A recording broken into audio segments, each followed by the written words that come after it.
Time zone. It's me, DjDoubleT, here and existing with a D&D rundown and recap of session number 3. And yeah, I guess that's where we start. Let's see, where did we last left off on session 2?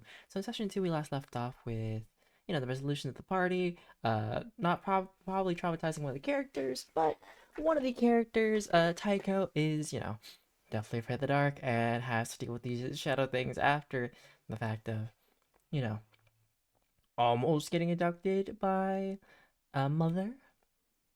But this session begins off with a check-in with everybody else, seeing how they're doing.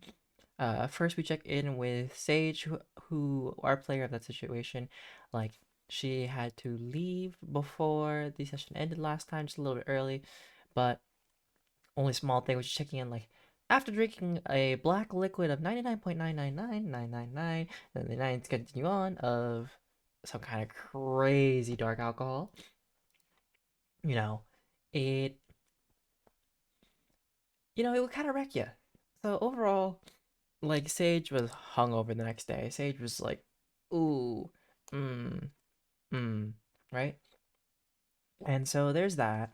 And hi Nari. Um, then we went to go check on like Soria. Soria's doing fine. Julius is passed out. He's also hungover. This guy was like trying to sleep till like noon that day. As a DM, wasn't having that. Well, I wasn't really having that, but I wanted to try to find a way. But Sawyer was the one who took initiative, checked in on everybody. Like Sage is like face planted, trying to avoid the light because the light really affects people who are very much hungover. Tycho's fine, uh, for the most part. So and then Surya at some point just said, "You know what? I want breakfast." And so she goes over to like the orphanage kitchen, which they finally find the kitchen after 2 sessions because the first session they wanted to go to the kitchen for food, but then was never allowed to happen, I guess. Not because I stopped them, but it was because there's always something before they could do that. So they finally get to see Granny Igba Tigba, and she's like making, a lovely breakfast. Sori helps out Grandma Granny Igba with by like squeezing some orange juice. She's very much like serving, cooking. She's doing a lot of work in the morning, honestly. And it makes sense because like Helena is not there. She was snatched. And normally I would say canonically Helena would help out with the whole breakfast thing. Ogle somewhere. And Roth is just being Roth. Emo boyo, right? But Granny was cooking up I think she was cooking up gravy and biscuits and gravy, uh, chicken and waffles, and so you kind of mix the rounds to like see how everybody is. Like, hey, you want a plate? She goes like offers a plate to Sage. Sage is like, you can just bring it. I don't feel like you don't, not like, after you're hungover, it's kind of like you don't always want to eat, but some people can and some people can't. In this situation, not so much. And then we go to Julius. Julius gets his door knocked on louder and louder and louder at some point, and Julius is just like, wah, nah, nah, you know. And Taiko joins Soria for like breakfast. They eat breakfast. Granny Ava says some lines that Taiko's like, I'm gonna excuse myself and leave at some point. And then Julie's like taking the food. The other three are like convened. The food is being as well, and they're kind of just figuring out what are they doing for today. What's the plan? Well, it turns out covering over Roth's like blaming of Tycho, and Tycho's like it's not my fault. I was trapped, etc. etc. And yeah, so at some point they kind of just agree like, hey, maybe it's time to figure out where to go from here. Like, oh yeah, we gotta find a quest because apparently we're too weak. And they're all like, like, oh well, can we just do the beach cleanup? Like, we'll level up, right? We'll be stronger. A little did they know that maybe it's done, maybe it's not. But they need to go to the guild hall figure out what they're gonna do for the next quest to be stronger until Mother decides to say, oh, it's time for you to go on your little mission to help me, right? So then they go to the guild hall. They go in, and then our lovely favorite, I keep calling it horse guy, but he's not a horse. He's a donkey man.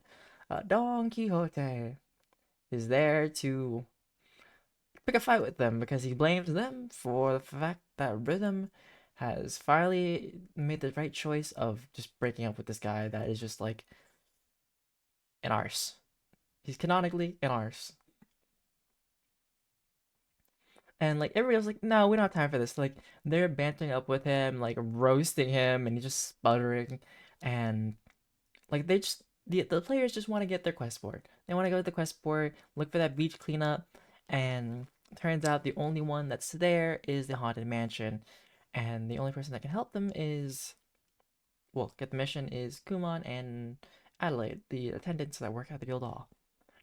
And so Don Quixote continues causing problems, and then Kumon just steps in and says like, you know what, like we don't condone murder in the guild hall, but if you want to beat up an inch of a life because like Don Quixote has decided to challenge them to a duel, but the players like they don't want to, but this guy's kind of like edging it. At this point, I think the players are like, you know what, if we could beat this guy to an inch of his life so he could stop harassing us, I think it'd be a lot better, right? Does it go that way? Not necessarily. We'll see. Well, we'll see as I say, as we continue with the story. So they're taken by Kumon. Kumon is a bunny bear person that we talked about in the past. I'll probably draw him at some point, maybe today, because today we'll be doing some productive stuff after this recap is done. But so Kumon leads everybody to the sparring yards where it is the four of them versus Boots, who's just like a monkey, a Don Quixote, and Diokari, that heart being smug. And I'm gonna just say that this is the quick rundown recap of the fight itself. Let's see. Julius casts color spray, I think color spray on Don Quixote, misses like the first few times, and at some point is able just like to fully knock him, but not before Soria gets knocked down twice. Yeah, well, that is Sancho. But no, his name is Don, and the key, like the key that you put on a lock, like he's a Don key, right? And then his name is Jote, Jote. I know it's his name's really interesting. And so, Soria gets knocked down like twice because okay, I have said that we've all know now that okay, so Julius is a bard, Sage is a cleric, Taiko is a wizard, and Soria is a warlock. Did they forget how to do HP, or did I not exactly tell them? It's a bit of a mixture, but Soria now has I think 17 HP. But oh, she kept on going down, and Sage was there to be the heal pot of that battle. Julius kept them missing, and Taiko, the only offensive spell he has is it's not Chill Touch, Frost Blast or Ray of Frost, and like at some point it just became. So what are you gonna do, Taiko? Ray of Frost, Ray of Frost. Taiko went down at least once in the fight, but luckily it was a really tough battle. Like I guess for the two wizards, the two magic people, they just kept on falling. But at the end of it, let's just say Don Quixote was like covered in acid. Oh, a color spray, the spell he used for the element was like acid. So that guy was kind of molted, and I think, oh, oh yes, and then Tekka went up and kicked Diokari a couple times, because well he kicked it, Diokari started moaning, like a moaning sound, like like not but like a gross kind of sound, and because it was just like it kept on moaning, Taiko said like because he moaned, I'm gonna keep kicking him, and I was sitting there thinking, man, imagine getting kicked, groaning and moaning, and then because you groaned and moaned, getting kicked again. And it just kept happening. Until I said Kumon is now taking everybody away. We're gonna heal up everybody, not because they need it, but we should probably heal up everybody because they weren't at full health. That gets resolved.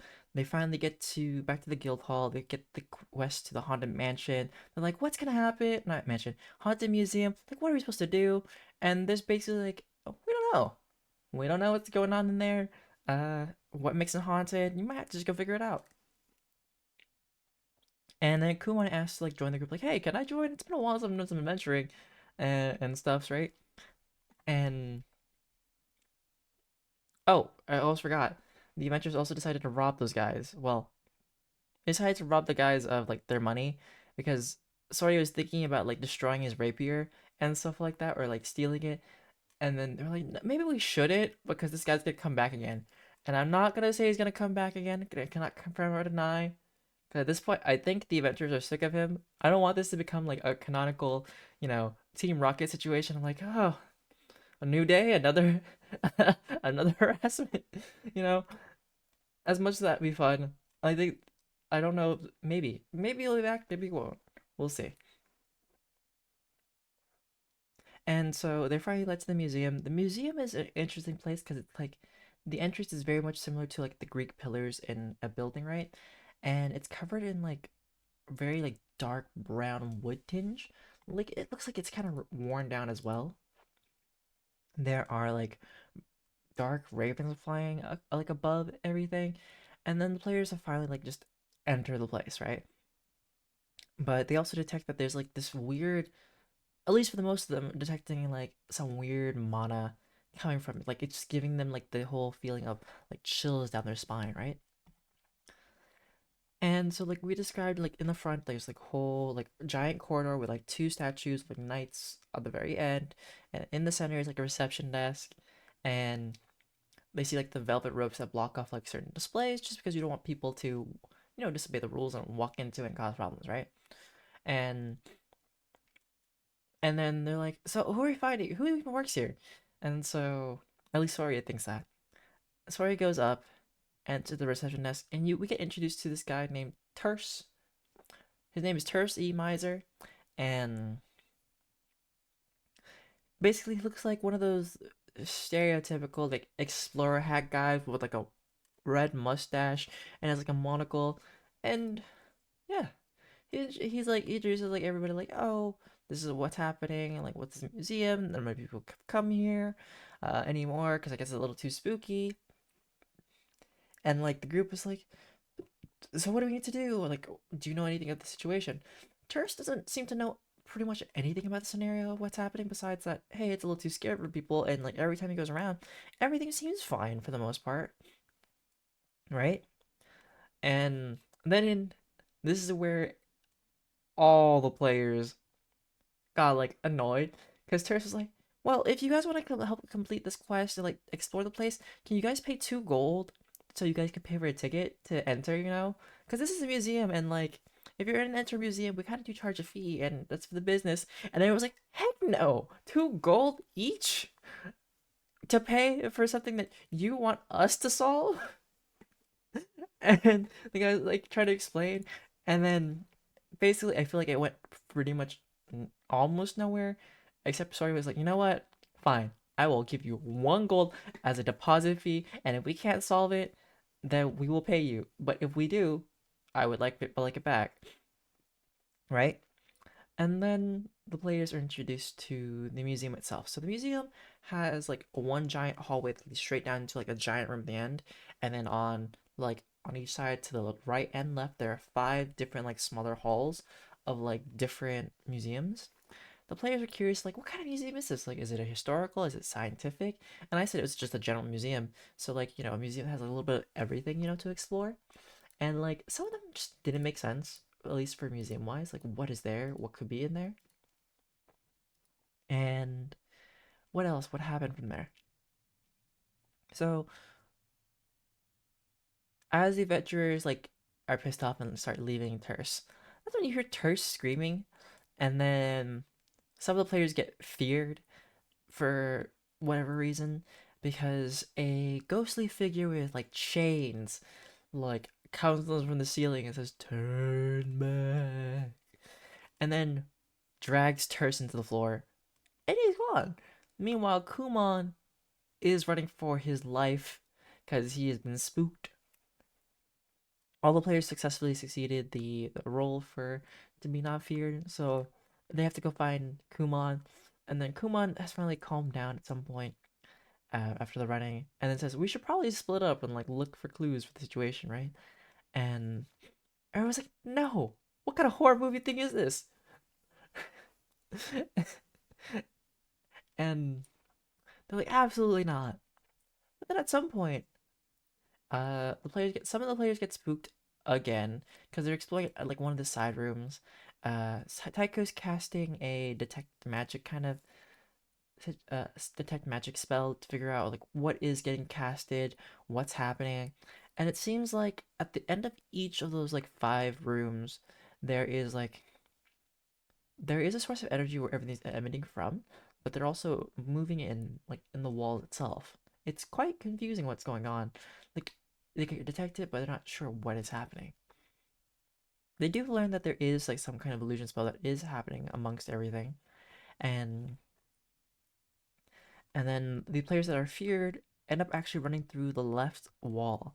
The right, I believe, was a room of haunts and spooks. The left side was like a room of agriculture and produce. And so Tycho actually gets spooked by a sign, because actually not even spooked, critically fails a dex saving throw and gets smacked by a sign that just says boo. And then Soria and him try to destroy the sign, and that's when the other two get spooked. At three, actually. The three. We can include Kumon with the group because even though he's an NPC, he is just uh, going through it with everything, right? And then at some point, whatchamacallit? Then at some point, so those two guys run through the room and they figure out that so these rooms are connected somehow. And Taiko's going around exploring each room, well, exploring each wall to try to figure out what's happening. And like it's simply explained that if they go through the wall, they're brought through the other side. And that's when the player's like, you know what? Maybe we should. Well, Taiko's like, if the source is coming from here, we should go to the biggest source. So they head straight down, skipping all the other halls, while Kumon's making note of like each hall itself, like room of glass and glasses, room of how to flirt for dummies, room of concoctions, room of drag and costuming, room of practical jokes, room of bubble art, and also a room about how to set up traps. And so they go like to the big room.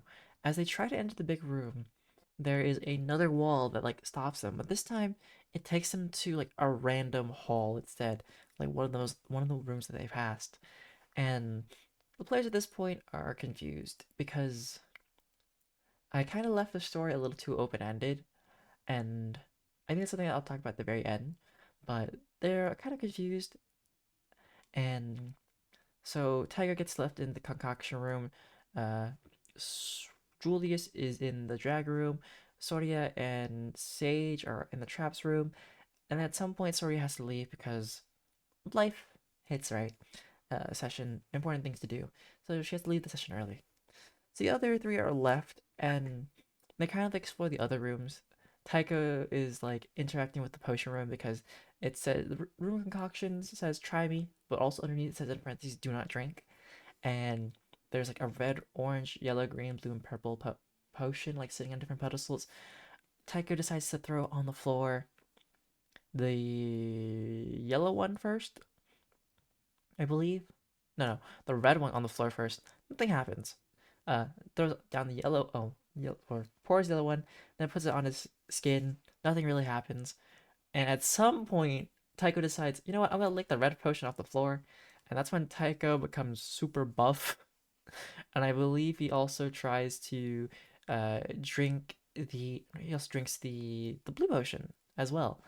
And that's when he becomes 2 feet shorter than what he is. So it's like he becomes a short, jacked wizard. Sage and Soria, well, at least for Sage now, learns like what's in the trap room from like capturing like a paranormal spirit box that kind of like spirits can't phase through to a bunch of other contraptions that they could possibly use to build a trap. While Julius is in the drag room, kind of exploring. Oh, and at some point, I forgot, in one of the other rooms, they found like, oh, in the room of glass and glasses where they reconvene. Right. They, okay. So Julius is like exploring and rolls investigation. Unfortunately, rolls a little too low. And like I make note of everything in the drag room from like, wigs, costumes, outfits, makeup, some boots that seem quite familiar. And but that's it.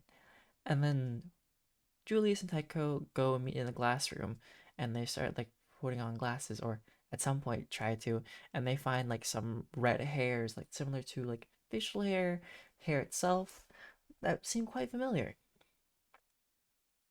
And at some point they're all like, you know what, let's use Kumon as bait because for some reason there's something that can't let them pass and they can't seem to figure it out. So they decide, you know what, Kumon, stand here, you'll be safe because Kumon's been feared and he's just like, you know what, uh, he's used as bait. We're getting to like Scooby Doo territory right then and there, right? Like, you know what, we use you for bait, it is fine. And so they leave Kumon there, set up the trap from like the spirit box to a tripwire, and so the spirit comes out and goes after Kumon. Uh, I believe it's smacked in the spirit box, trips, and then this spirit has like started moaning, become corporal, sort of, and everybody tackles it to like this sheeted chain ghost. And I believe our buff wizard decides to even like start kicking at this guy again as well. Lots of moaning. And at some point, Sage is like, you know what? Let's unmask this person. And so it gets unmasked that it is Terse. Terse, the museum curator. And they start questioning him, and he doesn't remember what's happening, what's going on. And it's revealed that this guy's name's not Terse. His name is Pericles. And Pericles was explaining that one night he was exploring, trying to see things, and then just blacked out, and everything's been blanks ever since. And that's where the tech magic detects that, well, there's a shade, a shadow that comes out. And that is what is called terse. And it zooms towards the big room itself and then disappears into the floor. And then the players are led into the big room finally. They have access to it. They're like, they learn that there's 18 statues. They drag, actually, no, Tycho drags Pericles along and like to explain, like, do you know what this room is? Do you know if there's like a secret room? Do you know if there's on a floor? And Pericles is like, what do you mean? This is the only floor of the museum itself, right? And from there, it goes, hmm, it goes through the introduction of like the statues. So for like starting from the very beginning, you have, let's see, who was in the immediate one? I have a sticky note for it. Let me find it somewhere. I put a sticky note of everything. Aha. So we get like introduced to like these statues of like the gods themselves. So there's 18 apparently. We start with Xenos. Xenos is like a statue of an awesome being walking forward with a spear through their chest. And apparently they have like really cool tats. They're supposed to be like the god of war and spirit. We get introduced to Icarus, like a statue of like a skull with like that's like kind of like floating in the air with like liquid like and blood dripping, like sludge that's like attached to like some skin and parts. Lumarisa is like a statue of like a female elf with like a hand on her chest where like there's a sun emblem. They have clips like a statue of a male elf with short spiked hair, hands like chakra tattoos with like a moon on the right palm. Nihilus, there's like just a statue of like a bunch of floating discs that are like closed. Lita, a statue of a sprout with wings. Greyer, a statue of an infernal made of clouds and bolts of lightning. Oshmir, statue of an angel surrounded by clouds. I'm just going through like the very quick, brief mention of each god right now. Iona, a statue of a hollowed out cube. Kronos, a statue of a bent clock. Technos, a statue of multiple cogwheels of different sizes. Priapus, a statue of a suited satyr with a bolo hat, mustache, and cane, and a gloved hand with an eggplant. Dion, a statue of a small chubby satyr with a lollipop. Nyx, a statue of a tall lady, like, but like a tall fey lady, but think of the green giant but female. Foe, a statue of rings with nothing in their centers. Necron, a statue of bread molding. Sikashana, a statue of like a beauty covering her mouth with long sleeves and eyes smiling but hollow to them, and one hand with with like a blade that's hidden in like their sleeves. And thirdly, like a statue of a buff, burly woman with a shield in one hand and a beard in another. And what's interesting is that all the statues face the center with like natural light coming in this big room from like the ceiling. And so the players aren't exactly sure and what's going on, so they interact with like, hey, it's kind of like the only thing that Pericles makes mention of is like it's kind of interesting how Foe and Nihilus are seeing eye to eye because Foe and Nihilus are kind of gods that oppose each other. Like they work in tandem, like one cannot exist without the other, but it's been set in canon or like historical canon that Nihilus doesn't really care for Foe because Foe likes triggering and causing problems, while Nihilus usually cleans up the messes that Foe does. And so it's interesting to see eye to eye. And so at some point, the players Sage and Tycho investigate the statue of Nihilus, and they realize that if they switch it, Nihilus can open the floor, or like Nihilus doesn't open the floor. Nihilus is like a switch mechanism, so they turn it and tilt it, and that's when the whole museum shakes, and we're shown that there's stairs leading down to a lower level. And that's all the time we have for the day for when it came to the session. Nothing too crazy, nothing too much, right? I think it's also just been like a learning experience when it comes to being like a DM of knowing your players.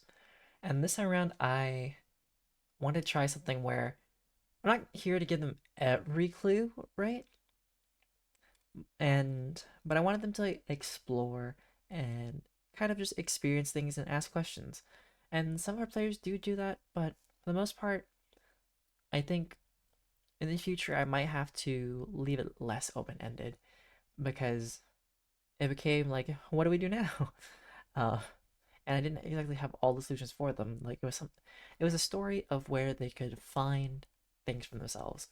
And I think I could have written things better to where, there was more guides to what they were doing. Because I will say, for the museum part, there were three clues that would point to, hey, this might be something. And even though I couldn't give my players every clue and hint of where to find things, I tried my best to like if they couldn't roll high enough, I would mention like very specific details that they are welcome to explore more into. But yeah, it just didn't lead too much anywhere. And it's just something for me to learn in the future of I can railroad things, but not too much. I think but I can also leave it open, but not too much to like to like maybe if the area was smaller, they could be more open-ended. Not like a whole giant like museum floor. And in the future, I think it's something that I'll work on, and I'm excited to. But other than that, that is like the recap of session three, the D&D recap session three. I would like to say thank you to everybody who stopped by, and thank you to those who watch this on YouTube.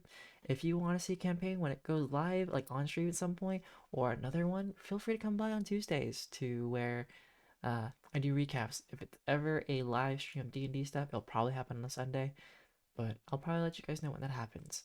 But for now, let's wrap this section up, and then I can set up the next one. DjDoubleT out and about, and deuces. Be right back.